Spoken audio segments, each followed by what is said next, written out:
বিসমিল্লাহির রহমানির রহিম। এই যে এখানে দেখা যাচ্ছে আপনার স্লিপ পরানোর পরে স্লিপ এক ব্লেড হাই, এই যে স্লিপগুলি হাই। তা হাই থাকলে কী হবে আপনার, এই যে এখানে যে গ্যাসকিটের জায়গাটা আছে, এই গ্যাসকিটের জায়গাটা সমান নাই। তা হালকা আমরা একটু হাই এমনিতেই রাখি, কিন্তু এটা একটু বেশি হাই। এই যে দেখেন, এটা কাটার জন্য ভিতরে লাইট মারো, এটা কাটার জন্য এই যে আমরা মেশিন যন্ত্র তৈরি করছি। এটা আগে ফাইল বা গ্যান্ডিং দিয়ে এটা কমানো হইতো, কিন্তু ওইভাবে দেখা যায় কি আপনার এটার যে বাবরি আছে, বাবরিগুলি সব ইঞ্জিনে ঢোকে। এই জন্য অনেক চিন্তা ভাবনা করে এই যন্ত্রটা তৈরি করা। স্লিপের হাই এটা দিয়ে একের অল্প সময়ের মধ্যে আমার যতটুকু দরকার ঠিক ততটুকু হয়ে যাবে।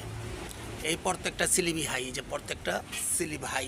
লাইনার আমরা বলি স্লিপ, আপনারা বলেন লাইনার।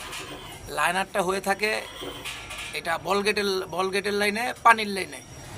কিন্তু যত গাড়ি আছে আমরা গাড়ির মধ্যে এগুলির স্লিপ বলি, স্লিপ পিস্টন রিং। এই দেখেন কাটতেছে,